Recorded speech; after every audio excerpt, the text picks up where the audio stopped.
কিয়ামতের ময়দানে কাফেররা পর্যন্ত বলতে থাকবে, আল্লাহ ও দরদি আল্লাহ, আমাদেরকে জাহান্নামে দিলেও দাও, জানি আমরা জাহান্নামে যাব, কিন্তু তাড়াতাড়ি কিয়ামতের ময়দানের কষ্টের থেকে আগে বাঁচায় নেন। কথা বল না গা। কিয়ামতের ময়দান থেকে বাঁচবার জন্য সবারই চিন্তা। আমার বন্ধু আদম আলাইহিস সালাম থেকে শুরু করে নিও আমার নবী রাহমাতুল লিল আলামিন পর্যন্ত যতগুলা পয়গম্বর, কিয়ামত পর্যন্ত যতগুলা নবী এবং উম্মতের আসবে বন্ধুরে, সবাই কিন্তু কিয়ামতের ময়দানে একত্রিত হইয়া একসঙ্গে কিয়ামতের ময়দানে তারা দাঁড়ায়া থাকিয়া ওই কিয়ামতের ময়দানে হিসাব দিয়া তারপরে জান্নাত জাহান্নামের চিন্তা করা লাগবে। বাজার এত কঠিন মুহূর্তে আগে আগে জান্নাতে যাওয়ার জন্য ডাক পাবে যারা, ভাগ্যবান ব্যক্তি হলো তারা। জান্নাতের মধ্যে আগে যাইতে পারবে কারা? আদম আলাইহিস সালামের উম্মত, নাকি মূসা আলাইহিস সালামের উম্মত, না ইব্রাহিম আলাইহিস সালামের উম্মত, নাকি ঈসা আলাইহিস সালামের উম্মত, নাকি মুহাম্মদুর রাসূলুল্লাহ সাল্লাল্লাহু আলাইহি ওয়াসাল্লামের উম্মতেরা? আমার বন্ধু কিয়ামতের ময়দানে হিসাব দিয়া আগে আগে কিয়ামতের ময়দান থেকে বাঁচতে পারবে কারা? জান্নাতে যাবে কারা? কিয়ামতের কঠিন ময়দান থেকে বাঁচতে পারবে কারা? এবং কেন? আমার আলোচনা হলো তাদের ব্যাপারে। জোরে জোরে কোন আল্লাহু আকবার। কিয়ামতের ময়দানে জান্নাতে আগে যাবে কে এবং কেন? যখন নাগা জান্নাতে আগে যাবে কে বন্ধু? দেখি কে? হ্যাঁ, কি কর জানানোর জন্যই তো আসছে আমার বন্ধু। কিয়ামতের ময়দানে আল্লাহ দরবার থেকে জান্নাতে যাওয়ার জন্য আদেশ পাবে কে এবং কেন? আমার প্রশ্নটা কিন্তু আপনাদের কাছে করলাম, শেষ পর্যন্ত ফিনিশিং দেওয়ার জন্য আপনাদের অপেক্ষা করা লাগবে। আমার বন্ধু এই তাফসিরগুলো একটু ভালো করে খেয়াল করা লাগবে। আমি কিন্তু তাফসির করবার জন্য পূর্বে আগে একটু আলোচনা করা লাগবে, নতুবা তো বুঝবেন না। শানে নুজুল যদি না বলি, কোরআনুল কারীমের আয়াতের, হাদিস শরীফের শানে বুরুদ যদি না বলি, তাহলে তো আপনারা বুঝবেন না। এজন্য আমি শুরুতে এই কথাগুলো বললাম। আমার বন্ধু আমরা সবাই কিন্তু জান্নাতে যাইতে চাই। জান্নাতে যাওয়ার জন্য এত টেনশন কেন? আমার বাড়ি তো জান্নাতে, ঠিক কিনা জোরে বলেন? আমার বাড়ি কোথায়? কেন? হ্যাঁ, বাপের বাড়ি। তাই জোরে গান কার বাড়ি? মাশাআল্লাহ, জোরে গান কার বাড়ি? আমার বন্ধুরা, আমি ওইদিকে বলবো না, শুধুমাত্র একটু টাচ দিয়ে যাবো। আল্লাহ রাব্বুল আলামিন ওই জান্নাতে যাওয়ার জন্যই তো আমরা আছি। জান্নাতে যাওয়ার জন্য আমার বাবার বাড়ি জান্নাতে, তারপর আবার দুনিয়াতে দিলেন কেন? ওই দুনিয়াতে প্রকৃত আমরা জান্নাতি কিনা ওই জিনিসটা দেখবার জন্যই, পরীক্ষা করবার জন্যই আল্লাহ রাব্বুল আলামিন দুনিয়াতে পাঠিয়ে দিলেন। জোরে জোরে কান মারহাবা। আল্লাহ রাব্বুল আলামিন ডাক দিয়ে বলেন, ইন্নাল লাযীনা আমানু ওয়া আমিলুস সালিহাতি কানাত লাহুম জান্নাতুল ফিরদাউসি নুজুলা। এইভাবে আল্লাহু আকবার, আরো জোরে আওয়াজে কান আল্লাহু আকবার। হয় না একটা মুসলমান আল্লাহু আকবার বলা ছাড়া থাকতে পারে না। জোরে আওয়াজ দিয়ে বলুন আল্লাহু আকবার। হয় না? আরো জোরে আওয়াজে বলুন আল্লাহু আকবার। ভিতর থেকে আল্লাহু আকবার শব্দ বের হয় না কেন? তার প্রমাণ হলো আপনার ঈমান দুর্বল। ঈমানদার যে যেমন হবে তার ভিতর থেকে আল্লাহু আকবার স্লোগানটা এরকম বেরিয়ে আসবে। আমার বন্ধু, এখন তো আমার মনে হয় আজ থেকে 10 বছর পরে মনে হয় আল্লাহু আকবারের স্লোগান এই মুসলমানরা পর্যন্ত ভুলে যাবে। কি জামানা এসে গেল? নাই তো, বন্ধ হয়ে গেছে সব। তারপরও দিনের কিছু জায়গা আছে মাহফিলের মধ্যে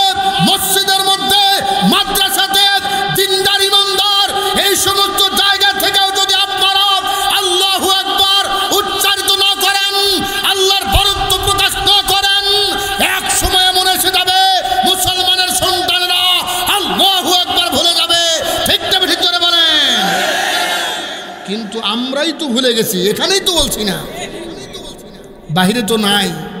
বাহিরে আসা এখন আসা কন না কা, ছোট ছোট বাচ্চারা পর্যন্ত পারে খালি অন্যদিক মারিচ্ছে, একটু মানে মনে হয় মায়ের পেট থেকে হয় মনে শিখাচ্ছে এখন, কারণ ওর মায়ের কানেই ওই আওয়াজ গেছে, আল্লাহ একবার যায়নি তো, কথা হয় না কা, ওর মায়ের কানে ওই আল্লাহ একবার আওয়াজ যায়নি, অন্য দিক গেছে। এজন্য কমাস কম আল্লাহু আকবার আওয়াজটা সন্তানের কানে দেন, পরে আফসোস করবেন, পরে আফসোস করবেন। ভবিষ্যৎ প্রজন্ম কোন দিকে যাচ্ছে আপনি জানেন? ভবিষ্যৎ প্রজন্ম কোন দিকে যাচ্ছে?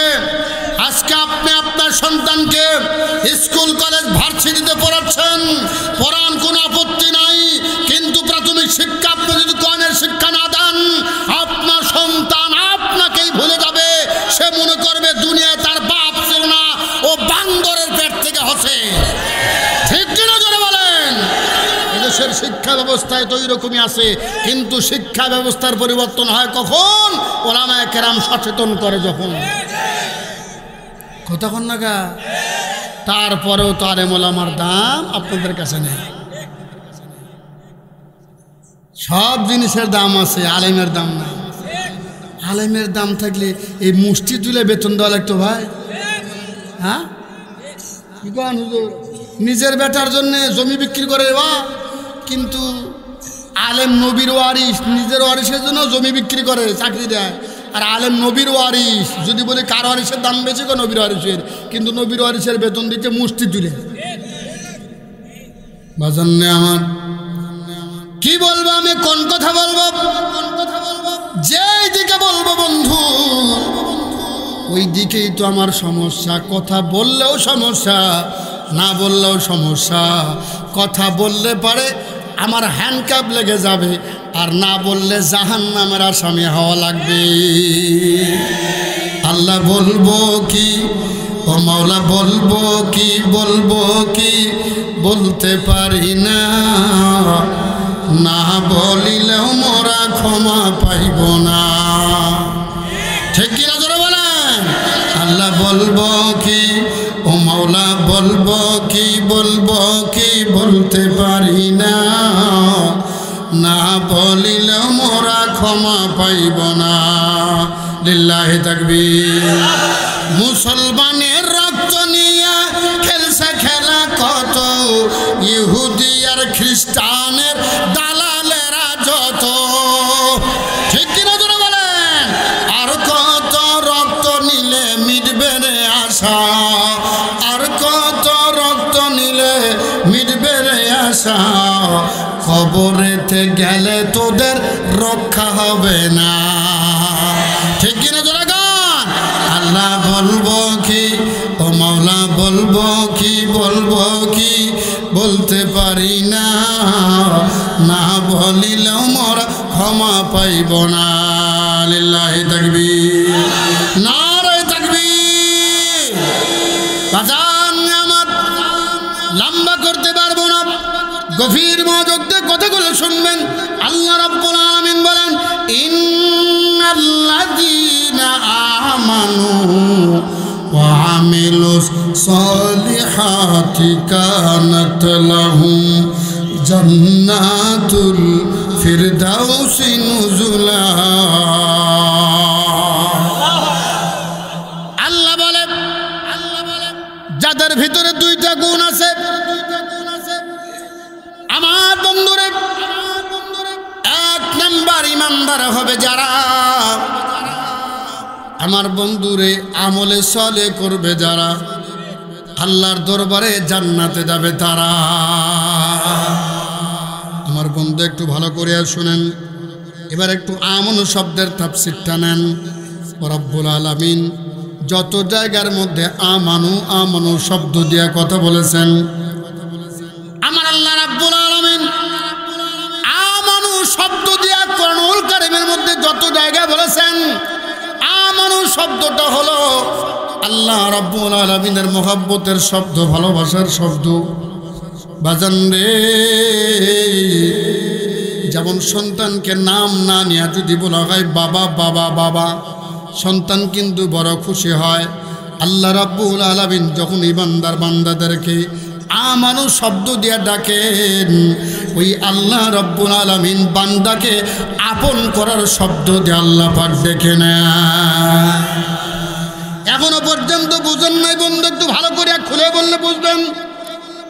আমানু শব্দ শুধুমাত্র বিশ্ব নবীর উম্মতের জন্য আল্লাহ পাক বরাদ্দ রেখেছিলেন, অন্য কোন নবীর উম্মতের জন্য আল্লাহ রাব্বুল আলামিন আমানু শব্দ বলেন নাই, মুমিন বলেন নাই। আমানু মানে হলো মুমিন, আল্লাযীনা আমানু মানে যারা ঈমানদার, মানে যারা মুমিন। এই মুমিনটা হলো আল্লাহ পাকের নাম। কার নাম? জোরে কোন, এই জোরে আওয়াজ দিয়ে কোন, কার নাম? আল্লাহ রাব্বুল আলামিনের নাম একটা হলো মুমিন। যেমন আপনারা জানেন, আপনারাই পড়েন সূরা হাশরের শেষ 3 আয়াতের মধ্যে, হুয়াল্লাহুল্লাযী লা ইলাহা ইল্লাহু আলিমুল গায়বি ওয়াশ শাহাদাতি হুয়ার রহমানুর রহিম। হুয়াল্লাহুল্লাযী লা ইলাহা ইল্লাহু আল মালিকুল কুদ্দুসুস সালামুল মুমিন। আছে না নাই? এই সবাই জোরে আওয়াজ দেখেন, আছে না নাই? এই মুমিন শব্দটা কার নাম? মুমিন হলো আল্লাহর নাম। আমার বন্ধু শুধু আয়াত বলা, অর্থ বলে, এটার নাম তাফসীর নয়, এটার নাম হলো তারজামা। আয়াত বলে বিস্তারিত আলোচনা করা আমার বন্ধু, কিন্তু মনে রাখবেন কিয়ামত পর্যন্ত মানুষের জীবন শেষ হয়ে যাবে, কোরআন কারীমের পূর্ণাঙ্গ তাফসীর করতে পারবে না। এজন্য প্রত্যেক তাফসীরের শুরুতেই লেখা আছে সংক্ষিপ্ত তাফসীর বা মুখতাসার তাফসীর। আমার বন্ধু, আমি শুধুমাত্র টাচ দিয়ে আপনাদের কাছে যাব।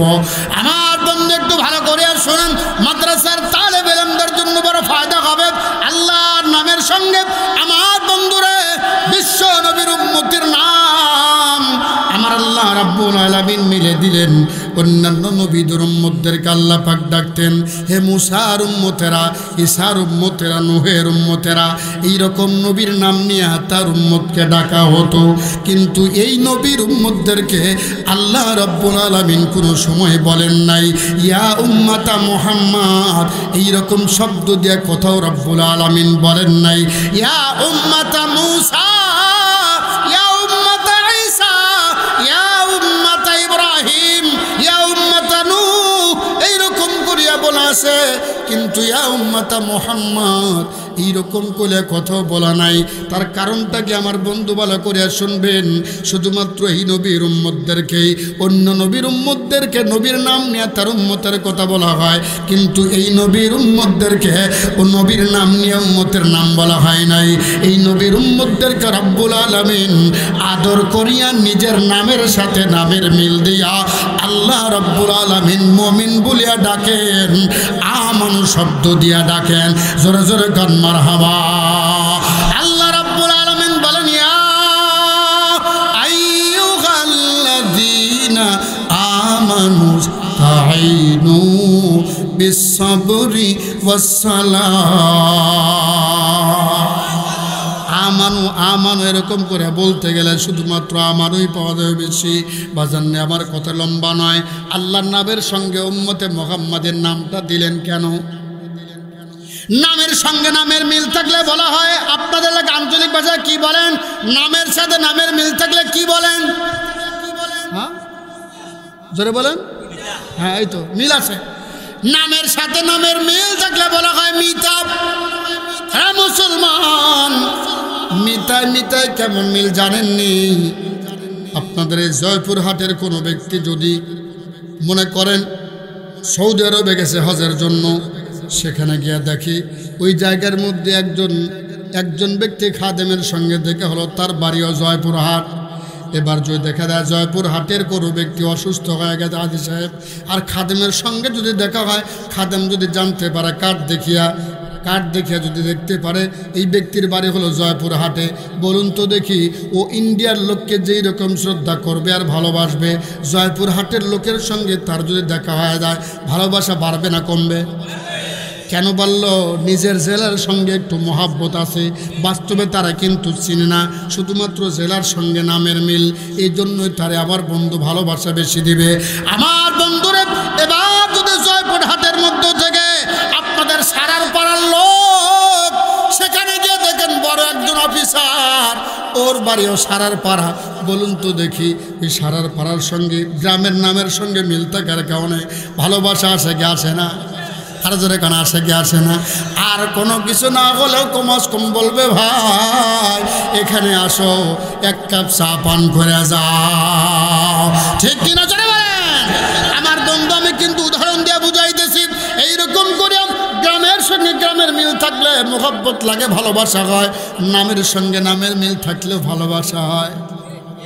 তখন না হয় কি হয় না? আপনার নামের সঙ্গে যদি আমার নামটা মিলা যায়, আপনি দেখবেন আগামীকাল গর্ব করবেন, আমার নামও রব্বানি, হুজুরের নামও রব্বানি। যাক, আমার মিতা সেবাস করছে রে বা, খুব ভালো ওয়াজ করছে অথবা খারাপ করছে, যেইটা হোক আপনি একটু হলেও বলবেন, মানে আপনি বলতে থাকবেন আমার নামের নামে হুজুর আসছিল। এই কতক্ষণ নাকি, ঠিক কিনা? আমার বন্ধু, আমরা যখন আদায় করি, কালেকশন করে, ওই সময় আমার নামের কোনো ব্যক্তি হলে অটোমেটিক ভালোবাসা, না চিনলেও যতই কালো হোক, ন্যাংরা খোরা কেন না হয়, অটোমেটিক নামের সাথে নামের মিল থাকলে মোহাব্বতার ভালোবাসা বাইরে যায়, ঠিক কিনা জোরে কন? আল্লাহ রাব্বুল আলামিন বিশ্বনবী রাহমাতুল্লাহ আলামিনের উম্মতদেরকে আল্লাহ রাব্বুল আলামিন সবচাইতে বেশি ভালোবাসেন বন্ধু। ওই ভালোবাসার কারণেই আল্লাহ রাব্বুল আলামিন আর কোন নবীর উম্মতদেরকে আল্লাহ পাক মুমিন বলিয়া ডাকেন নাই, শুধুমাত্র বিশ্ব নবীর উম্মতদেরকেই আল্লাহ রাব্বুল আলামিন মুমিন বলিয়া ঘোষণা করেন। জোরে জোরে কোন আল্লাহু আকবার। অন্য নবীর উম্মতেরাও কিন্তু মুমিন, ভালো করে বুঝবেন কথা। নবী মুসা আলাইহিস সালামের উম্মতেরাও কিন্তু মুমিন, ঈসা আলাইহিস সালামের উম্মতেরাও মুমিন, অথচ তাদেরকে মুমিন বলা হয় নাই, বিশ্ব নবীর উম্মতদেরকে মুমিন বলা হলো। আমার বন্ধুর উপাধিটা এই নবীর উম্মতের জন্যই নিয়ে আসা হয়েছে। যেমন বুঝবেন আমার বন্ধু, যে সমস্ত নবীদেরকে নতুন শরীয়ত দেওয়া হয়, নতুন শরীয়ত নতুন কিতাব যাদেরকে দেওয়া হয়, তাদেরকে বলা হয় রসুল, রসুল্লাহ বলা হয়। অথচ ওই রসুল্লাহ, যদিও তারা রসুল্লাহ, কিন্তু এই রসুল শব্দের উপাধিটা অন্য কোনো নবীকে আল্লাহ পাক দেন নাই। রসুল্লাহ শব্দের উপাধিটা শুধুমাত্র আমার নবীর জন্যই আল্লাহ পাক রেখে দিয়েছিলেন। মুসা আলাইহিস সালামও কিন্তু রসুল্লাহ, ভালো করে বুঝবেন। রাসূলুল্লাহ কারে বলে? আল্লাহ পাক তাকে নতুন শরীয়ত দিয়েছেন, নতুন কিতাব দিয়েছেন, তাদেরকেই বলা হয় রাসূলুল্লাহ। সেই দৃষ্টিকোণ থেকে মুসা আলাইহিস সালাম রাসূলুল্লাহ, ঈসা আলাইহিস সালাম রাসূলুল্লাহ, দাউদ আলাইহিস সালাম রাসূলুল্লাহ। কিন্তু দাউদ আলাইহিস সালামকে রাসূলুল্লাহ বলে না, মুসা আলাইহিস সালামকে রাসূলুল্লাহ বলে না। মুসা আলাইহিস সালামকে বলা হয় কালিমুল্লাহ, ইব্রাহিম আলাইহিস সালামকে বলা হয় খলিলুল্লাহ, ঈসা আলাইহিস সালামকে বলা হয় রূহুল্লাহ। শুধুমাত্র আমার নবীর জন্যই রব্বুল আলামিন রাসূলুল্লাহটা রেখে দিলেন। আমার বন্ধুরে, এই জন্যই বললাম রে মুসলমান, আমার নবী রাহমাতুল লিল আলামিনের জন্যই রাসূলুল্লাহ। মুসা আলাইহিস সালাম যদিও রসুল, কিন্তু আল্লাহ পাক রসুল বলিয়া ডাকেন নাই। ঈসা আলাইহিস সালাম যদিও রসুল, আল্লাহ পাক রসুল বলিয়া ডাকেন নাই, রসুলুল্লাহ বলিয়া ডেকেছেন আমার নবী রাহমাতুল লিল আলামিনকে। জোরে জোরে কান সুবহানাল্লাহ। মুহাম্মাদুর রাসূলুল্লাহ ওয়াল্লাযীনা মাআহু أشداء على الكفار رحماء بينهم تراهم ركعا سجدا। আমার বন্ধুরা, কথা একটু ভালো করে বুঝবেন। আমার নবীর জন্য রাসূলুল্লাহ, যেমন আমার বন্ধুরা কিতাব, আসমানি কিতাব যতগুলো আল্লাহ পাক পাঠিয়ে দিয়েছেন, তাওরাত কিতাবুল্লাহ, জবুর কিতাবুল্লাহ, ইনজিল কিতাবুল্লাহ, কিন্তু বাজার নে আমার কোরআনুল কারীম শুধুমাত্র কিতাবুল্লাহ নয়, এই কোরআনুল কারীম কিতাবুল্লাহ প্লাস কালামুল্লাহ। আমার বন্ধের নদীকে নয়, একটু ভালো করে বুঝবেন, তাহলে রসুল উপাধিটা আমার নবীর জন্যই খাস। যদিও অন্যরাও রসুল ওই রকম ভাবে অন্য নবীর উম্মতেরাও মুমিন, কিন্তু শুধুমাত্র আমার নবীর উম্মতদেরকেই রব্বুল আলামিন মুমিন বলে ডাকলেন। কেন? আল্লাহর নামের সাথে এই উম্মতের নামের মিলটা দিয়া আল্লাহ পাক বুঝাই দিল, বান্দা তোমার নামও যা, আমি আল্লাহর নামও তা, আমি আর তুমি হলে মিতা। কিয়ামতের ময়দানে বন্ধু বলিয়া আমি আল্লাহ তোমারে জান্নাতের মেহমান করে দেব। আমার বন্ধু, এটা হলো এমন শব্দের সংক্ষিপ্ত তাফসীর। বাজার আমার কিন্তু মনে রাখবেন, শুধুমাত্র ঈমানদার এই কথা বললেই চলবে না। আল্লাহ রাব্বুল আলামিন ডাক দিয়ে বলেন, আলিফ লাম মিম আহাসিবান নাসু আইয়ুতরাকু আইয়াকুলু আমান্না ওয়া হুম লা ইফতানুন। আল্লাহ বলেন, আহাসিবান নাসু, মানুষেরা কি ধারণা করে, আইয়াকুলু আমান্না, আহাসিবান নাসু আইয়ুতরাকু আইয়াকুলু আমান্না, মানুষেরা কি ধারণা করে তারা শুধুমাত্র বলবে যে আমরা ঈমানদার আর তাদেরকে ছেড়ে দেওয়া হবে? না না, ওয়া হুম লা ইফতানুন, যতক্ষণ পর্যন্ত তাদেরকে পরীক্ষা করা হবে না, তাদেরকে জান্নাত দেওয়া হবে না। জান্নাত পাইতে হলে শুধুমাত্র ঈমানদার এই কথা বললেই চলবে না, ঈমানের পরীক্ষা দেওয়া লাগবে। ঈমানের পরীক্ষা দিয়া পাস করবে যারা, জান্নাতের মেহমান হবে তারা। ঈমানের পরীক্ষা ছাড়া কোনো মানুষ পাস করতে পারবে না। মনে রাখবেন, এখন তো শুধুমাত্র ঈমানদার ঈমানদার, আমি মুমিন, আমি তো কাফের নয়, আমি মুমিন। এই মুমিনের দাবিদার অনেক আছে, প্রকৃত ঈমানদার খুব কম আছে। ঠিক তবে ঠিক জোরে বলেন, প্রকৃত ঈমানদার কারা? ঈমানের পরীক্ষা দিবে যারা। কথা কন না কে? এখন ভয় লাগতেছে? ঈমানের পরীক্ষা যদি না হয়, যার পরীক্ষা নাই তার প্রমোশন নাই, যার পরীক্ষা আছে তার প্রমোশন ডিমোশন আছে। বন্ধু, যেই ডিপার্টমেন্টের পরীক্ষা নাই, ওর কোনো পাস ফেল নাই, পরীক্ষা নাই, তার প্রমোশনও নাই। এবার ঈমানের পরীক্ষা দিয়া পাস করবে যারা, প্রমোশন পাবে তারা।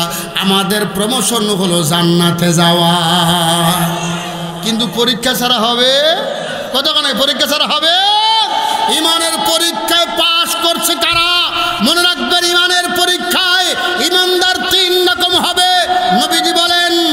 নবীজি বলেন মান রাআ মিনকুম মুনকারান ফালিয়ুগাইয়িরহু বিয়াদি ফাইল্লাম ইয়াস্তাতি ফাবিলিসানি ফাইল্লাম ইয়াস্তাতি ফাবিকলবি ওয়া যালিকা আযআফুল ঈমান। হ্যাঁ, কথা কয় না কে? ঈমানদার কয় রকম? কথা কয় না, কয় রকম? মান রাআ মিনকুম মুনকারান ফালিয়ুগাইয়িরহু বিয়াদি, যেই ব্যক্তির চোখের সামনে দেখবে অন্যায় হচ্ছে, অপরাধ হচ্ছে, সে তার প্রতিবাদ করবে হাত দিয়া। কথা কন না কা? অন্যায়ের প্রতিবাদ কি দিয়া? এটা কি আছে? আছে? অন্যায়ের প্রতিবাদ যে করতে চায় ভাই, অন্যায়ের প্রতিবাদ করছে যারা, এখন পরিপূর্ণ ঈমানদার হলো তারা। আর ঈমানদারগুলা বাহিরে নাই, ঈমানদার আছে দুই জায়গায়। দুনিয়ার বুকে এক জায়গায় হলো ঈমানদার, এক নাম্বারের ঈমানদার ওরা হলো জেলখানায়, আর আসল ঈমানদার হলো কবরে। আমাদের ঈমান তো দুর্বল, নাই বললেই চলে। বাস্তব বলছি, আমার তো কি এই দামে কথা বলছি, টাকা পয়সা নেই, সব কিছু করছি, আমি আমার সংসারের চিন্তা, আমি আমার প্রতিষ্ঠানের চিন্তা, আমি কত চিন্তা করতেছি, কিন্তু তারা সব কিছু ত্যাগ দিয়া নিজের জীবনের মায়া ভুলে গিয়ে, যে নিজের সন্তানের মহব্বত ভুলে গিয়ে, সব কিছুর দুনিয়ার মোহ ভুলে গিয়ে, ওর আল্লাহর দিন, আল্লাহর জমিনে কায়েম করবার জন্য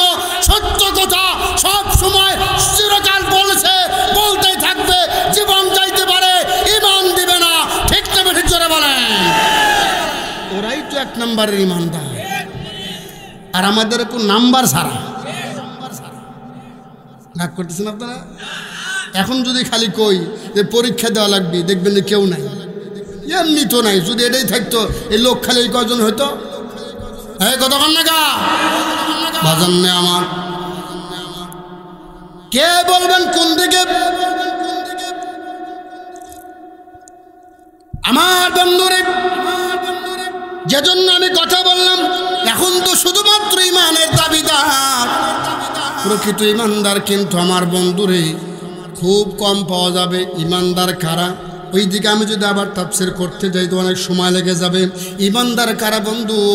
যার ইমানের মধ্যে 3টা গুণ পাওয়া যাবে, ওরাই হলো প্রকৃত ইমানদার, নতুবা হবে ইমানের দাবিদার।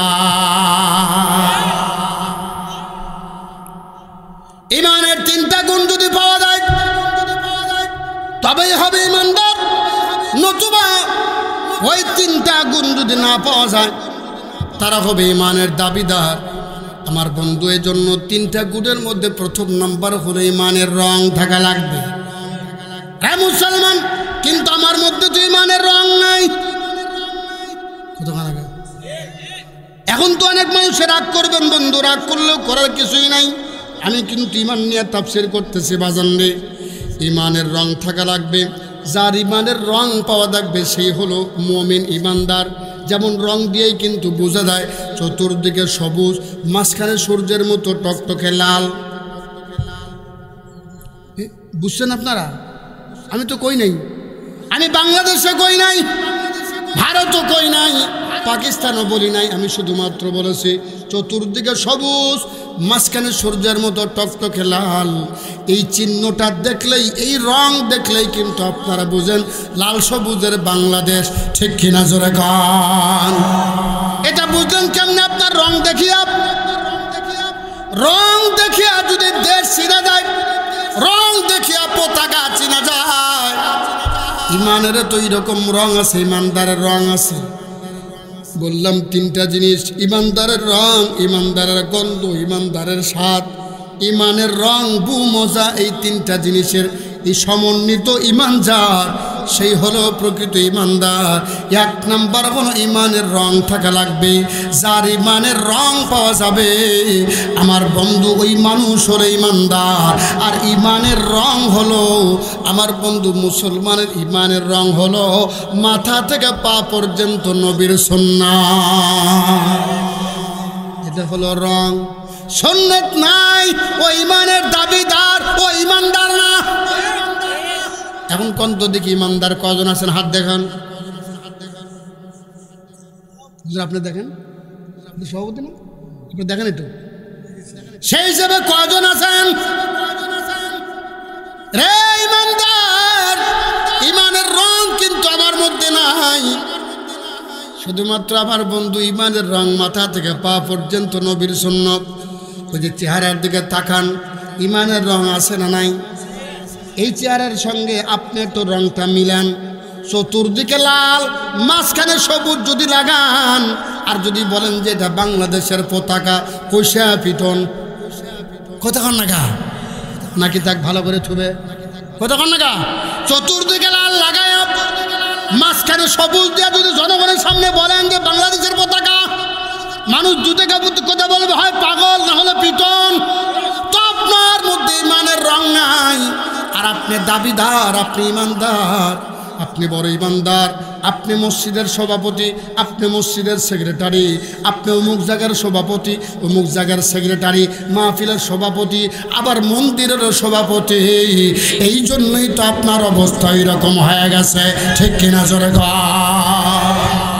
আপনারা ভালো কাজ করছেন, মাহফিলের সভাপতি আলেমকে বানিয়েছেন, খুব ভালো মানুষ, সেই জন্য বানিয়েছেন। আল্লাহু আকবার বলেন, লিল্লাহে তাকবীর। আমার বন্ধুরা, কিন্তু অনেক জায়গাতে এমন লোক আছে মাহফিলের সভাপতিও হয়, আবার মন্দিরেরও হয় না? মন্দির না নাই হলো ভাই, যাত্রা গানের মধ্যে কিন্তু অটোমেটিক হয়ে যায়। কতক্ষণ নাকি? ঠিক কিনা? যাত্রা গান যদি নাও হয়, মমতাজ বেগম যদি আসে ভাই, ওই যা আছে যতগুলা বলেন, যত নেতা নেত্রী আছে, ও বলবে আমার ইমান যায় যাক, মমতাজ বেগমের গান শোনা বন্ধ হবে না। ঠিক কিনা জোরে গান? গান শুনেন না এমন যুবক আছেন?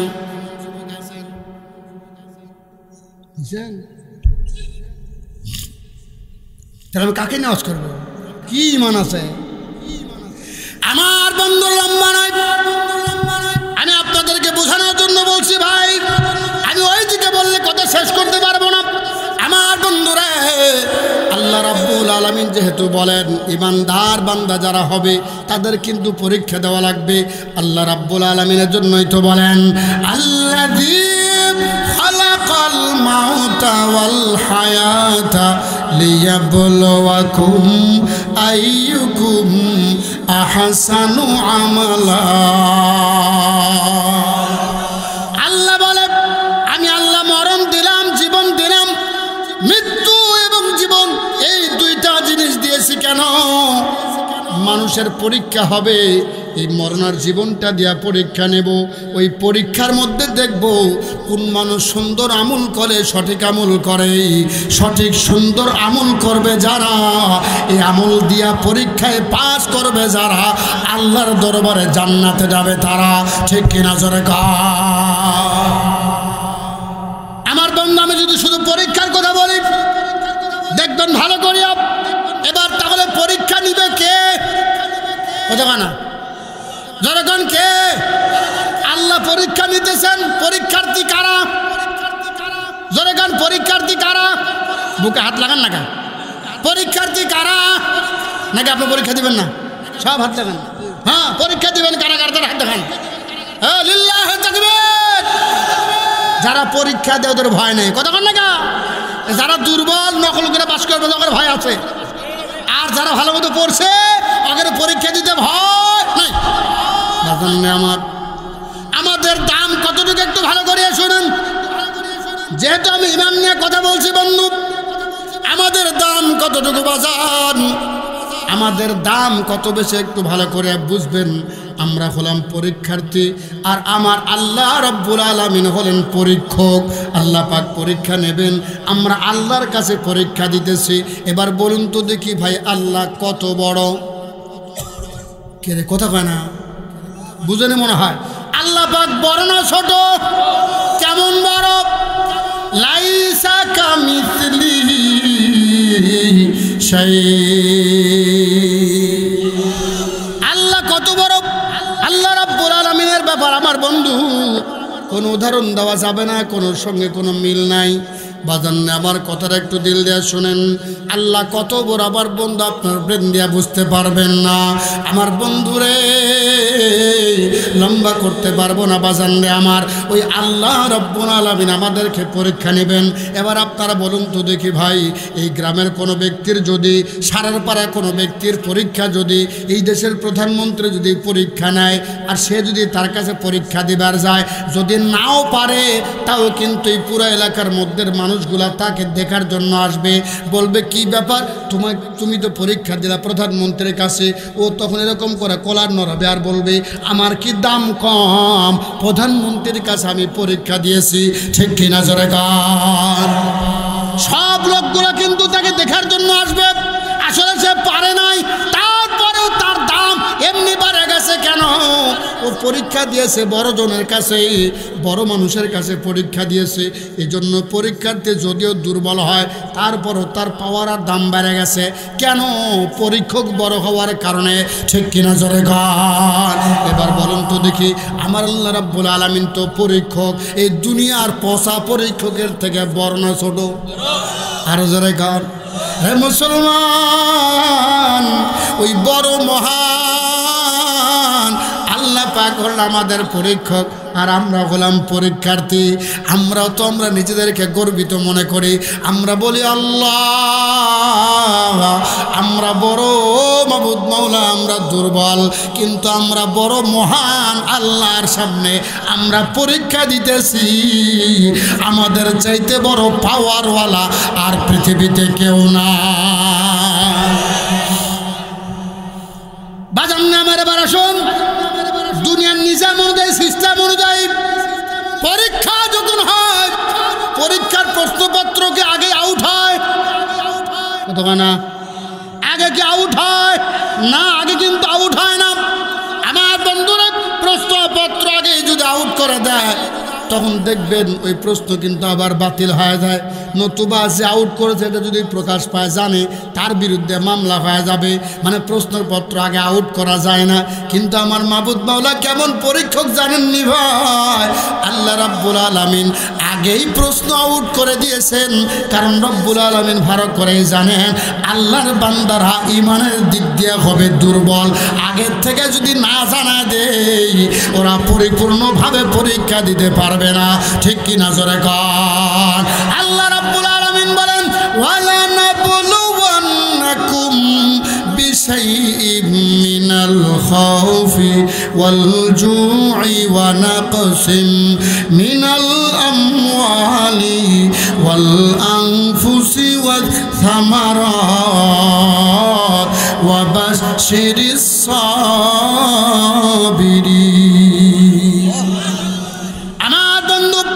রব্বুল আলামিন কি কি পরীক্ষা নেবেন দুনিয়াতে এই প্রশ্ন আগেই ফাঁস করে দিয়েছেন।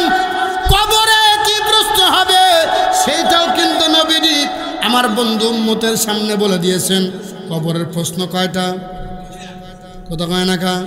আমি কিন্তু আয়াতের তফসিরের জন্যই কিন্তু প্রাসঙ্গিক কথা বলছি বাজান, ভালো করে বুঝবেন। যেহেতু ইমানদার হতে লাগলে পরীক্ষা দেওয়া লাগবে। এবার পরীক্ষার্থী আমরা, পরীক্ষক হন আল্লাহ। আমার বন্ধু প্রশ্ন হবে কি সেটা বলতেছি। দুনিয়ার প্রশ্ন কি কি হবে? দুনিয়ার প্রশ্ন হয়তো আমরা অনেকেই জানি না, কিন্তু কবরের প্রশ্ন হবে তিনটা। আমরা কিন্তু সবাই জানি, মান রাব্বুকা ওয়া মান দীনুকা ওয়া মান হাদার রাজুল আল্লাযী বুইসা ফীকুম। আল্লাহু আকবার বলেন। আমার বন্ধু কবরের মধ্যে প্রশ্ন করা হবে, মান রাব্বুকা, তোমার রব কে? ওই সময় আমাদের বলতে হবে রব্বি আল্লাহ। আল্লাহু আকবার বলেন। কবরের মধ্যে তখন কিন্তু আমার বন্ধু প্রশ্ন করা হবে না মানিল্লাহ, সেখানে প্রশ্ন হলো মার রব্বুকা, তোমার রব কে? কবরের মধ্যে প্রশ্ন রব, রবের প্রশ্ন কেন কবরের মধ্যে করা হবে বন্ধু? এর কারণটা হলো আলমে আরওয়ায়ে রব্বুল আলামিন আমাদেরকে রবের পরিচিতি দিয়েছেন। জোরে জোরে কোন সুবহানাল্লাহ। আল্লাহ রাব্বুল আলামিন বলেন, আলাস্তু বিরাব্বিকুম, আমরা বলেছিলাম ক্বালু বালা। আলমে আরওয়ায়ে রব, রব শব্দ মাবুদ মাওলা চিনেছিলেন। রবকে আমার বন্ধু সংক্ষিপ্ত করে বলবো, রবকে, রব হলেন ওই সত্তা, যেই সত্তা তার বান্দার চাওয়ার আগেই চাহিদা পূরণ করার ক্ষমতা রাখেন যিনি, উনি হলেন রব। আল্লাহু আকবার বলেন। আল্লাহ আমার রব, ওই রবি আমার সব। বলুন সবাই, আল্লাহ আমার রব, ওই রবি আমার সব। সবাই, আল্লাহ আমার রব, ওই রবি আমার সব। আল্লাহ আমার কে? কতক্ষণ আল্লাহ আমার কে? আমার বন্ধু আল্লাহ হল আমাদের রব। আলমে আরওয়ায়ে রব্বুল আলামিন আমাদেরকে রবের স্বীকৃতি নিয়েছেন। এবার দুনিয়াতে পাঠানোর পরে আমার বন্ধু আল্লাহ রাব্বুল আলামিন আমাদেরকে আবার ওই রবের কথাই বললেন। আমরা যতটুকু নামাজ পড়ে, যত রাকাত নামাজ পড়ি বন্ধু, প্রত্যেক নামাজের ভিতরে একটা সূরা তেলাওয়াত করা হয়। ওই সূরাটার নাম কি? জোরে কয় না, নাম কি? অন্য কোনো সূরাকে নির্দিষ্ট করে দেওয়া হয় নাই, কিন্তু একটা সূরাকে নির্দিষ্ট করে দেওয়া হয়েছে বন্ধু। ওই সূরাটার নাম হলো আলহামদুলিল্লাহি রাব্বিল আলামিন। আমার বন্ধুরা ভালো করে বুঝবেন, সব রাকাতের মধ্যে সূরা ফাতিহা, ওখানে বলা হয় আলহামদুলিল্লাহ রব রব রব রাব্বিল আলামিন। আল্লাহু আকবার বলেন। আমার বন্ধু আলহামদুলিল্লাহ শব্দ দ্বারা কোরআনুল কারীম শুরু করলেন কেন? আমার বাবা আদম আলাইহিস সালামের প্রথম শব্দটাই হলো আলহামদুলিল্লাহ। আল্লাহু আকবার বলেন।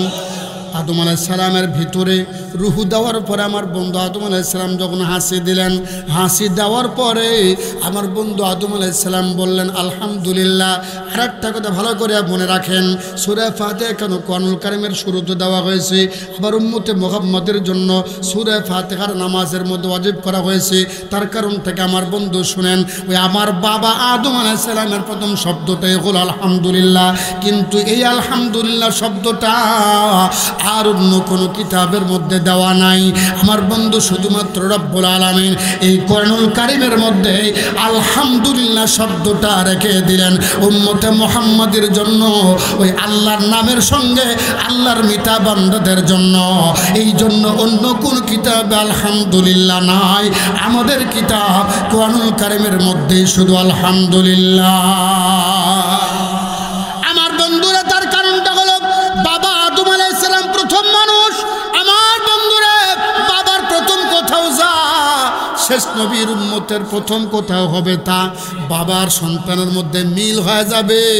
বাবার কোথাও যা, সন্তানের কোথাও তা, বাবার বাড়িও জান্নাতে, সন্তানের বাড়িও হবে জান্নাতে। আল্লাহু আকবার। আমার বন্ধুরা এবার আসুন, ওই যে বললাম কিয়ামতের ময়দানে সর্বপ্রথম কোন মানুষ হিসাব দেবে আর কোন মানুষগুলো আগে জান্নাতের ময়দানে দেবে বাজান, সেজন্য এবার কতগুলো সামনের দিকে গুছায় নিয়ে আসছি। আমার বন্ধু আলহামদুলিল্লাহ সূরাকে রব্বুল আলামিন উম্মতে মুহাম্মাদের জন্য ওয়াজিব করে দিলেন। এত দামি করে দিলেন কেন? এত দামি সূরা আমার বন্ধু সূরা ফাতিহাটাকে এত দামি বানিয়ে দিলেন কেন? কিয়ামতের ময়দানে সব নবীর উম্মতেরাই নবীর আগে রব্বুল আলামিনকে ডাক দিয়ে বলবেন আল্লাহ। আমার বন্ধু দিলটা নরম করে কথাগুলো শুনবেন, সব নবীরা রব্বুল আলামিনকে ডাক দিয়ে বলবেন আল্লাহ, আমরা দুনিয়াতে গিয়েছিলাম আগে, দুনিয়ার থেকে চলে আসছে আগে, কবরে থাকছে বেশি দিন।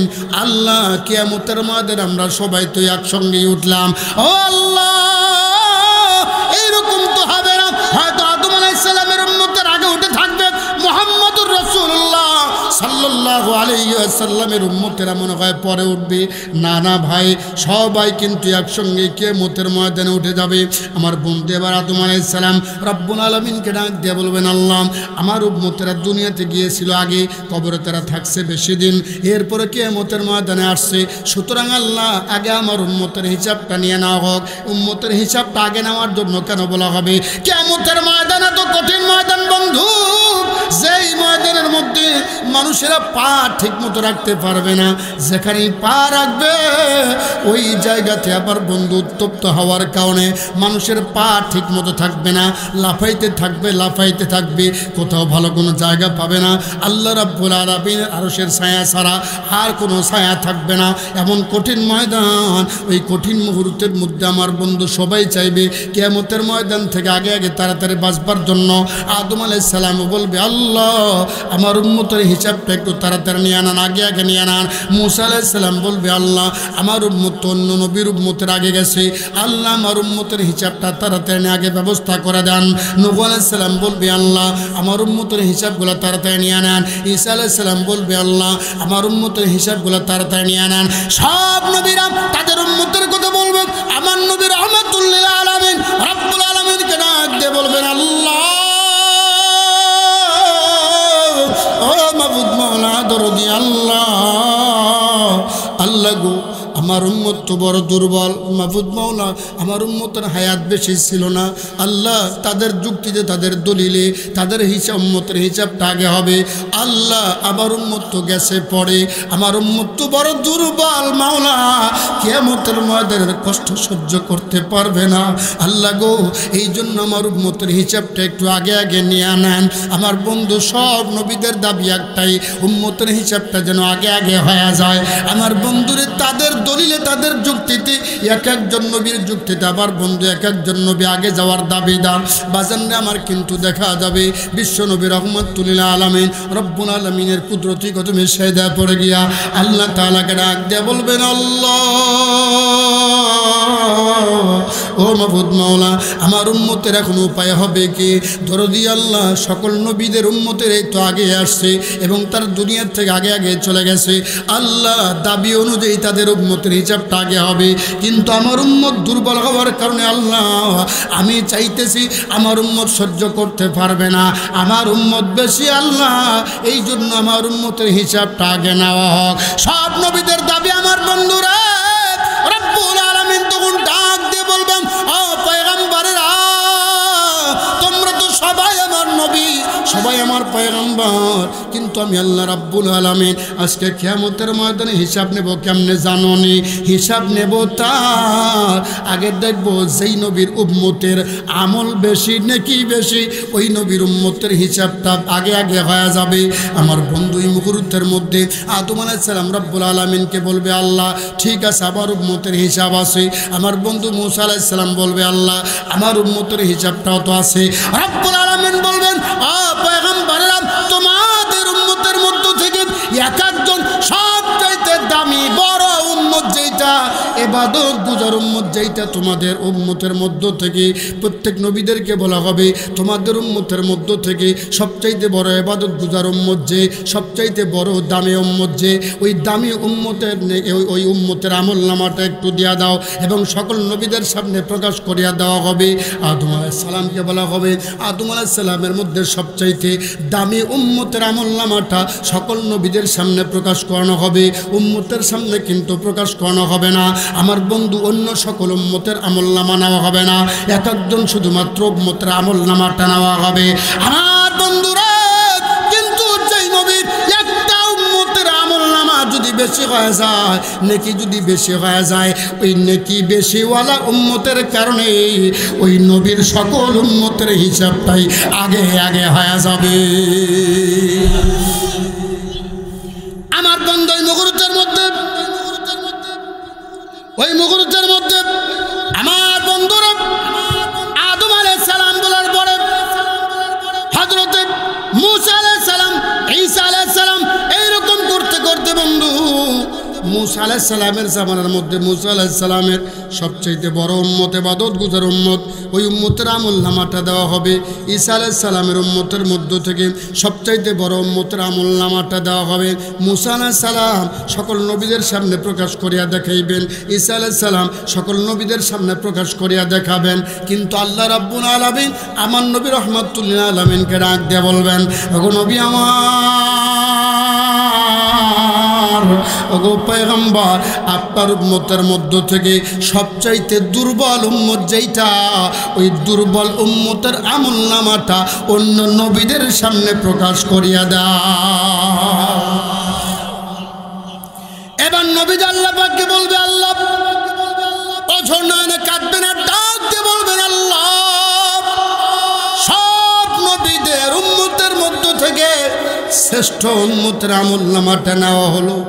আল্লাহ গো, আমি চাইতেছিলাম আমার আবু বকরের আমলনামাটা নিয়ে নিবেন, আমার আবু বকরের আমলনামাটা নিলে অন্য নবীর উম্মতের চাইতে নেকি বেশি হতো, কিন্তু আপনি যখন বললেন আমার উম্মতের মধ্য থেকে সবচাইতে দুর্বল যে সর্বশেষে জান্নাতে যাবে যে, ওই ব্যক্তির আমলনামাটা একটু দেওয়ার জন্য, দুর্বল উম্মতের আমলনামা দেওয়ার জন্য, ও দরদি আল্লাহ আজকে কি কিয়ামতের ময়দানে আমাকে বেইজ্জত করবেন? আল্লাহ আমার বেইজ্জত করিয়েন না, আপনি তো আমারে বড় ভালোবাসেন। রব্বুল আলামিন তখন ডাক দিয়ে বলবেন, নবী আমার, ওগো পয়গম্বর, ওগো দরদি নবী, আপনার টেনশন করার কারণ নাই। আপনি কি জানেন না আমি আল্লাহ রব্বুল আলামিন আপনাকে আমার হাবিব বলে ঘোষণা দিয়েছিলাম, আমি আল্লাহ আপনাকে আমার পক্ষ থেকে আগে আগে বন্ধু বানায় নিয়েছি। জোরে জোরে কোন মারহাবা, লিল্লাহি তাকবীর। আমার বন্ধু লম্বা করতে পারবো না, কথাটা একটু দিল দিয়ে শুনুন, যেহেতু আমার বন্ধুরা সূরা ফাতিহার কথা রয়েছে, সেজন্য আমি আপনাদের সামনে এই কথাটা বলছি। বাজান্নে আমার ওই মুহূর্তের মধ্যে নবী আমার রব্বুল আলামিনের কুদরতি কদমে সেজদায় পড়ে গিয়া আল্লাহ তাআলাকে ডাক দিয়ে বলবেন, আল্লাহ ও মাবুদ মাওলা, আপনি আমার বেইজ্জত করবেন না। আল্লাহ পাক তখন ডাক দিয়ে বলবেন, পয়গম্বর আমি আল্লাহ জানেননি আপনাকে কিন্তু আমার পক্ষ থেকে বন্ধু বানায় নিয়েছি। বন্ধু বানানোর জন্যই তো আমি আল্লাহ পৃথিবীর কোনো মানুষকে আমি আল্লাহর নিকটে নিয়ে যাই নাই, অথচ আপনি নবীকে আমি আল্লাহ রাব্বুল আলামিন আমার নিকটে নিয়ে গেছি। জোরে জোরে কোন আল্লাহু আকবার। আমার বন্ধু আল্লাহর কাছে নিয়ে গিয়া, এটা আপনারা তো জানেন, আমার বন্ধু মূসা আলাইহিস সালাম নবী, আমার নবী ও নবী। সব মানুষের মধ্যে কিন্তু ধারণ ক্ষমতা একরকম হয় না। মূসা আলাইহিস সালাম যখন আল্লাহ পাককে বললেন, আল্লাহ আমি একটু আপনাকে দেখতে চাই, রব্বুল আলামিন তখন বললেন, লান তারানি। আল্লাহ পাক বললেন, তুমি আমারে দেখতে পারবা না। কিন্তু আমার মাবুদ মওলা বিশ্বনবী রাহমাতুল আলামিনকে আল্লাহর দরবারে নিয়ে আল্লাহ রাব্বুল আলামিনের সঙ্গে সাক্ষাৎ করে নিলেন, আল্লাহর পক্ষ থেকে হাদিয়া দিলেন। জোরে জোরে কান মারহাবা। আমার বন্ধু এই দিকে মনে কথা শোনেন।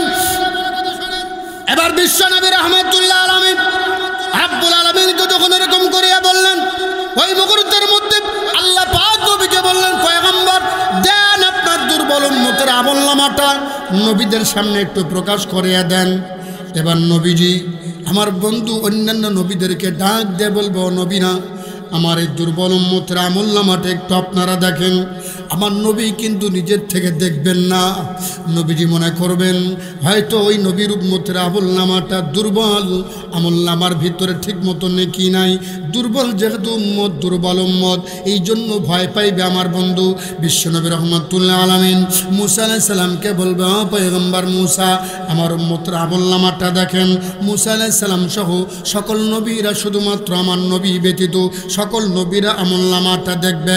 এই নবী বিশ্বনবী রাহমাতুল্লাহ আলামিনের দুর্বল উম্মতের আমলনামার দিকে তাকায়া মূসা আলাইহিস সালাম আমার বন্ধু ঈসা আলাইহিস সালামের দিকে তাকাইবেন, ঈসা আলাইহিস সালাম মূসা আলাইহিস সালামের দিকে তাকাইবেন। আমার বন্ধু এক এক নবী এক এক নবীর দিকে তাকায়া, বাজানরে আমার এক এক নবী এক এক নবীর দিকে তাকায়া আমার বন্ধু সবাই তখন চিন্তা করতে থাকবে। আমার বন্ধু কি কর্তব্য বিমূঢ় হইয়া সবাই তখন মুখামুখি চাচাই করবে, একজন আরেকজনের দিকে তাকায় থাকবে আর ডাক দিয়ে বলবে, কি ব্যাপার এই বান্দার এই উম্মতের আমলনামার মধ্যে এত নাকি কেমনে এসে গেল? মূসা আলাইহিস সালাম রব্বুল আলামিনকে ডাক দিয়ে বলবেন, আল্লাহ ও দরদি মাওলা, এ তো হলো মুহাম্মদুর রাসূলুল্লাহ সাল্লাল্লাহু আলাইহি ওয়াসাল্লামের উম্মত, শেষ জামানার উম্মত, শেষ নবীর উম্মত। রব্বুল আলামিন শেষ নবীর উপরে আপনি শুধুমাত্র নাযিল করেছিলেন কোরআনুল কারীম, অথচ আজকে দেখতেছি এই কোরআনুল কারীমের পাশাপাশি আজকে তার আমলনামার মধ্যে তাওরাত কিতাব পড়ার সওয়াব রয়েছে। মূসা আলাইহিস সালাম বলবে, আল্লাহ এ তো আমার জামানার উম্মত ছিল না, আমি নবীর উম্মত নয়, সে তো কোনোদিন তাওরাত কিতাব পড়ে নাই, অথচ তার আমলনামার মধ্যে তাওরাত কিতাব পড়ার সওয়াব। দাউদ আলাইহিস সালাম বলবে, আল্লাহ জাবুর কিতাব নাযিল করা হয়েছিল আমি নবীর উপরে, এ তো আমার উম্মত নয়, অথচ তার আমলনামার মধ্যে জাবুর কিতাব পড়ার সওয়াব। ঈসা আলাইহিস সালাম বলবে, আল্লাহ এ তো আমার জামানায় ছিল না, অথচ তার আমলনামার মধ্যে ইনজিল শরীফ পড়ার সওয়াব রয়েছে। আল্লাহ গো, কিছু তো কিছু বুঝতে পারলাম না, মাবুদ মওলা আমাদের জামানার নয়, অথচ তাওরাত জাবুর ইনজিল পড়ারও সওয়াব রয়েছে। ওই দিক থেকে দেখতেছে কোরআনুল কারীম পড়ারও সওয়াব। এইরকম হওয়ার কারণটা কি? রব্বুল আলামিন তখন ডাক দিয়ে বলবেন, ও পয়গম্বর না, ও গো পয়গম্বররা, আমি আল্লাহ রাব্বুল আলামিন কেন তার আমলনামার মধ্যে এইরকম নাকি দিয়ে দিলাম, তার কারণটা কি জানো নে? আমি আল্লাহ রাব্বুল আলামিন একটা কালাম দিয়েছিলাম, আমি আল্লাহ রাব্বুল আলামিন একটা কোরআনুল কারীম পাঠিয়ে দিয়েছিলাম দুনিয়ার বুকে।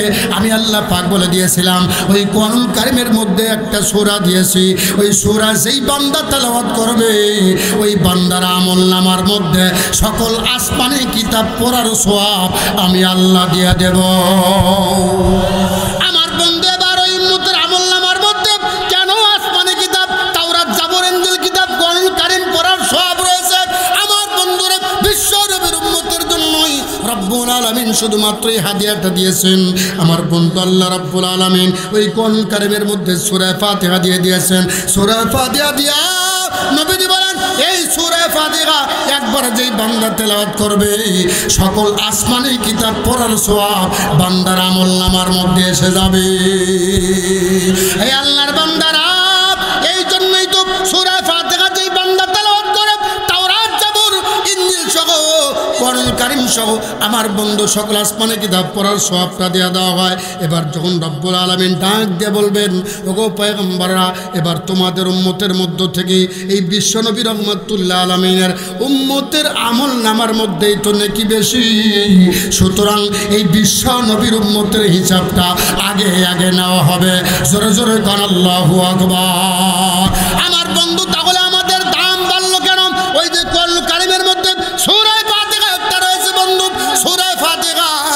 এই জন্যই তো আমার বন্ধু বিশ্বনবীর উম্মতের সকল নামাজের মধ্যে, নামাজের সকল রাকাতের মধ্যে সূরা ফাতিহাটাকে ওয়াজিব করে দিয়ে দিলেন কেন? এরপরেও যেন উম্মতে মুহাম্মাদিরা সূরা ফাতিহা তেলাওয়াত করিয়া আসমানি সকল কিতাব তেলাওয়াতের ভাগীদার হয়া এরা আগে আগে যেন জান্নাতে যাইতে পারে। জোরে জোরে কান আল্লাহু আকবার। আমার বন্ধু, এই কোরআনুল কারীমটাই হলো সবচাইতে দামি, এই কোরআন সবচাইতে দামি। সুতরাং কোরআনের সঙ্গে যার সম্পর্ক হবে ওই মানুষটাও দামি হয়ে যাবে। আমার বন্ধু, যার ভিতরে কোরআন নাই তার জীবনের দাম নাই। কোরআনের সাথে যার সম্পর্ক হবে ওই মানুষটাই তো আল্লাহর দরবারে দামি হয়ে যাবে। এই যে একটা কাগজ দেখতেছেন বন্ধু, এই কাগজটার কিন্তু কোনো দাম নাই, অথচ এই কাগজের সঙ্গে যদি আল্লাহর কোরআনের সম্পর্ক হয়ে যায় এই কাগজটাও কিন্তু দামি হয়ে যায়। ঠিক কিনা জোরে কর? হ্যাঁ মুসলমানের জন্য আমরাও যদি আল্লাহর দরবারে দামি হতে চাই, আগে আগে যদি জান্নাতে যাইতে চাই, আল্লাহর কোরআনের সঙ্গে সম্পর্ক রাখা লাগবে, সূরা ফাতিহার সঙ্গে সম্পর্ক রাখা লাগবে। সূরা ফাতিহার মধ্যে যা কিছু বলা আছে ওই কথার উপর আমল করা লাগবে। আমল যদি করতে পারেন আল্লাহর দরবারে আগে আগে জান্নাতে যাইতে পারবেন। আগে আগে জান্নাতে যাইতে চান কারা কারা? দুটা হাত একটু আল্লাহকে দেখান তারা। লিল্লাহি তাকবীর। এবার আসুন, সূরা ফাতিহা তেলাওয়াত করলাম। সূরা ফাতিহার মধ্যে আমরা আল্লাহ রাব্বুল আলামিনকে কি বলি? আল্লাহ রাব্বুল আলামিনকে আমরা বলতেছি আলহামদুলিল্লাহি রাব্বিল আলামিন আর রহমানির রহিম মালিকি ইয়াউমিদ্দিন। আল্লাহু আকবার বলেন। এই তিনটা আয়াতের মধ্যে রব্বুল আলামিনের প্রশংসা আমরা আল্লাহকে বলি, আল্লাহ সকল প্রশংসাই হলো আপনার। আপনি আল্লাহ, আপনি রব, সারা জাহানের প্রতিপালক আপনি, আপনার জন্য সকল প্রশংসা। আর রহমানের রহিম, আল্লাহ আপনি অত্যন্ত দাতা এবং অত্যন্ত দয়ালু। মাবুদ মওলা দেওয়ার মালিক আপনি, আপনার দয়া বেশি, আপনার চাইতে আর পৃথিবীতে কারো দয়া নাই। আল্লাহু আকবার বলেন। এরপর আমরা বলতেছি মালিক ইয়াউমিদ্দিন, আল্লাহ কিয়ামতের দিনের মালিক আমরা। সূরা ফাতিহার এত দাম কেন? সূরা ফাতিহার ভিতরে আমার বন্ধু সবচাইতে বড় বড় কথা আমরা আল্লাহকে বলি আল্লাহ কিয়ামতের দিনের মালিক আল্লাহ। এরপরে আমরা আল্লাহকে বলতেছি আল্লাহ ইয়াকা নাবুদু ওয়া ইয়াকা নাস্তাঈন। আমরা আল্লাহকে বলি আল্লাহ আপনারই একমাত্র ইবাদত করি এবং আপনার কাছেই চাই। চাই কার কাছে?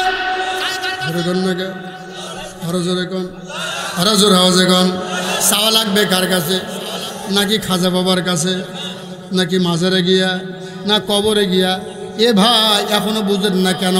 ওই কবরে গিয়া যদি পাওয়া যাইতো, আপনি যেই কবরে দান করতেছেন, যেই মাজারে আপনি টাকা দিতেছেন, অথচ আপনি জানেন না ওই মাজারের পার্শ্বেই কিন্তু থাল নিয়া, প্লেট নিয়া, গাজারু, মদারু, তাসারু, জুয়ারু, ওরা কিন্তু থাল নিয়ে বসে আছে পাশে, আপনার কাছ থেকে বলতেছে ভাই 5টা টাকা দেন। ঠিক কিনা জোরে গান?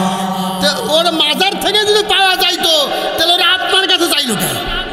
হ্যাঁ কথা হয় না গা? মাজারের পাশে ফকিররা থাকে না, কতক্ষণ থাকে না, জটারু থাকে না, জোরে গান থাকে না, ওরা থাকে। ওই আপনি মাজারে গেলে পর আপনার কাছে বলে ভাই 5টা টাকা দেন, কতক্ষণ গা? আর আপনি সেই মাজারে দিয়ে আসতেছেন। এ ভাই মনে রাখবেন, মাজারে দিয়ে আপনার 4 পয়সা লাভ হবে না। কেন? ওই টাকা মাজারওয়ালা খায় না, ওই টাকা গাঁজাওয়ালা খায়। অথচ আপনার বাড়ির পাশে একজন গরিব মানুষকে আপনি 5 টাকা দিয়া সেই রকম উপকার করতে পারতেন, নেকি পাইতেন, ওই রকম নেকি মাজারে পাওয়া যাবে না। ঠিক কিনা জোরে বলেন? নিজের বাপ মাকে একটা ডিম খাওয়ায় যেই রকম দোয়া পাবেন, মাজারে গরু দিয়েও দোয়া পাওয়া যাবে। আগে বাপ মার সেবা করেন। বাজান্নে আমার গভীর মনোযোগ দেবেন। এখন হয়তো বলতে পারবেন যে আপনার মাজারের বিরুদ্ধে, পীরের বিরুদ্ধে কথা বলতেন না। পীরের বিরুদ্ধে কথা নাই, ভণ্ড পীরের বিরুদ্ধে কথা। বুঝেন কথা? পীরের লোক তো আমরাও, কিন্তু ভণ্ড মাজার এইগুলা মানি না। ঠিক কিনা জনগণ?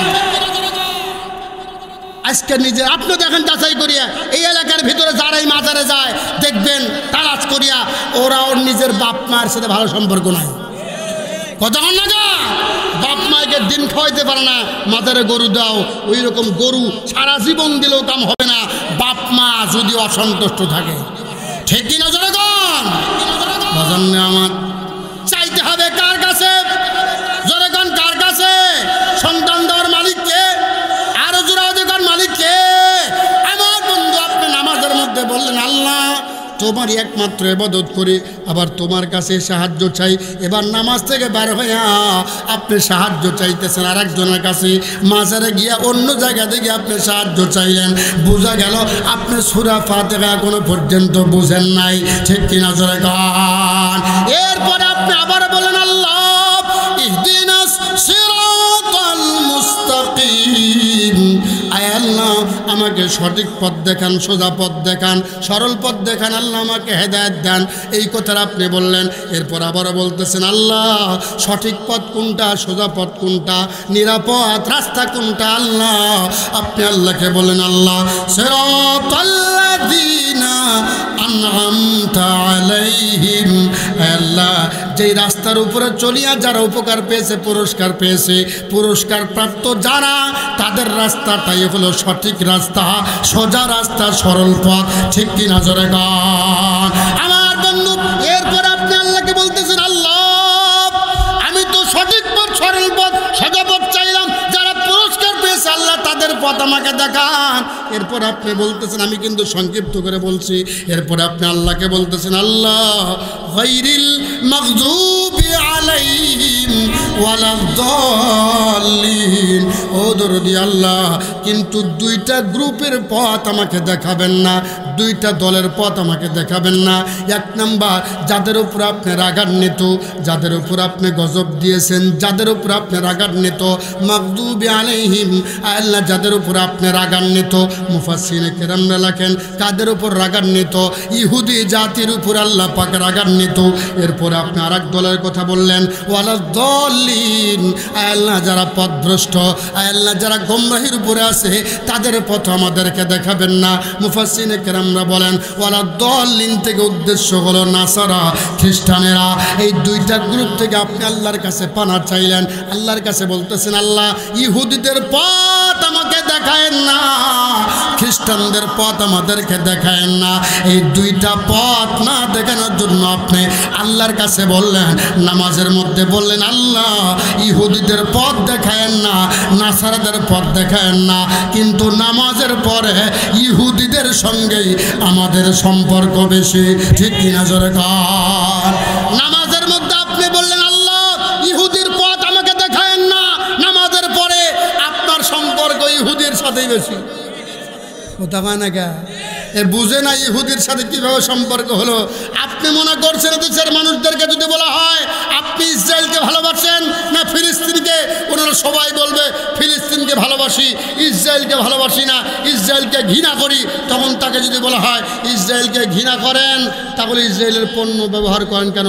তখন তারা বলবে কি কি হুজুর জানি না, কিন্তু যখন বলবো দেখবেন যে নাকের ডোগায় ওই সমস্ত জিনিসগুলো আছে, তখন বলবেন আমার ইমান যায় যায় ছাড়বো না।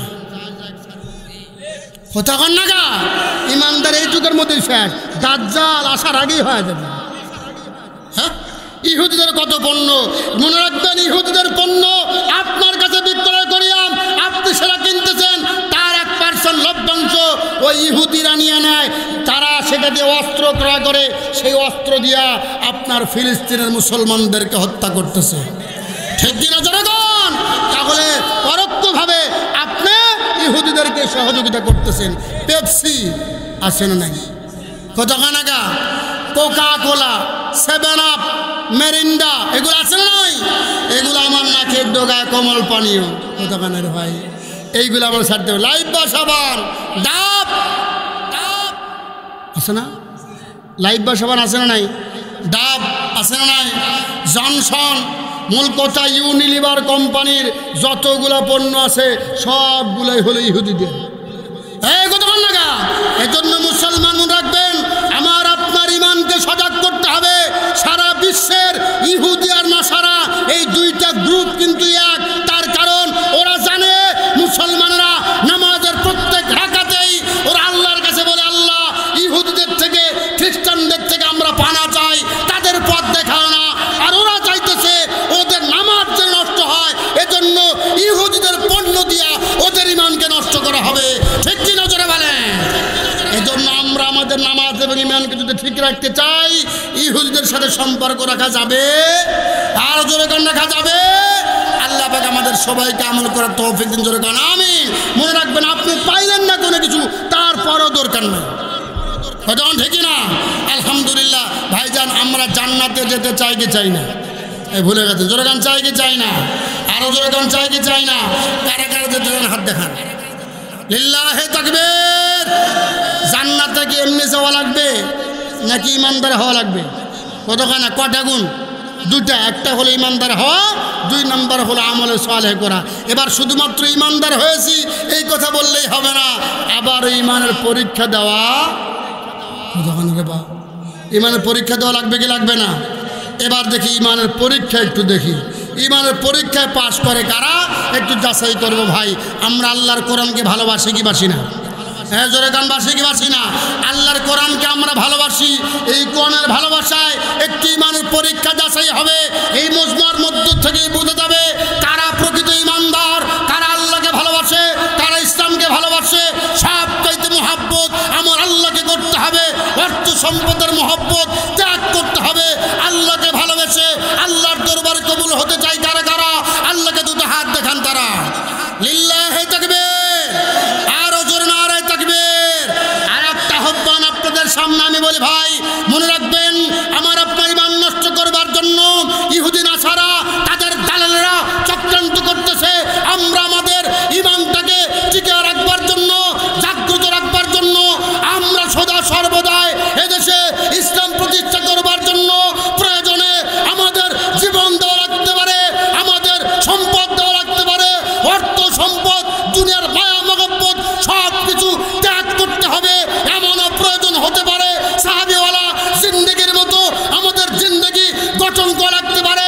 প্রয়োজনে জীবন দিব, জীবনের বিনিময় হলো এই দেশে আল্লাহর কোরআনের আইন আমরা চাই কারা কারা? আল্লাহকে হাত দেখান তারা।